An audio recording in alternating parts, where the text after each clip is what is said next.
Hey, you!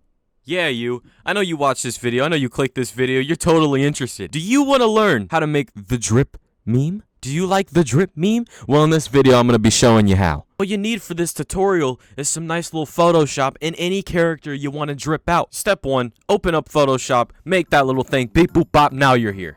You're already halfway done. Now you just got to find Goku with drip. Yo, there he is. So once you're here, all you want to do is just find the picture you like, drag it on your screen, and then throw it in Photoshop.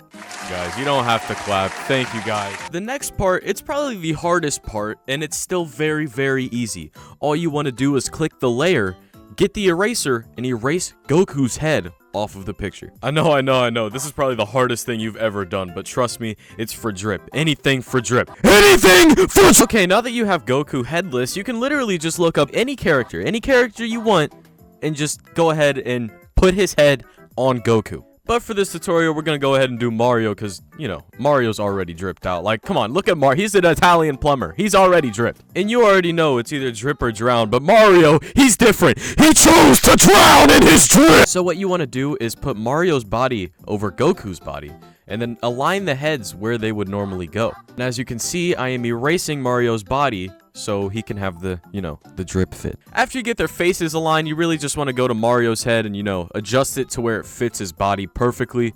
Not perfectly, because, you know, it's whatever.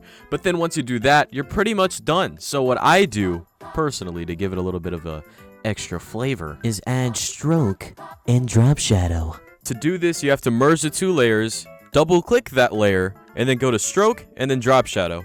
Add as much as you want. It's up to you. It doesn't really matter. Then bam, you have a fully dripped out Mario. Now this video can be over, but I want to show you guys how to add the drip background. So for drip, of course, you have to have the Supreme. So I just looked up Supreme background for like computers or whatever. I found one that I liked, copied it, put it on my desktop, threw it in Photoshop, and then made it the background. So now you have it. You have a fully dripped out character that you just made. If you found this tutorial helpful, just drop a like and subscribe if you want to see more content from me. And I'll see you guys next time. Peace out.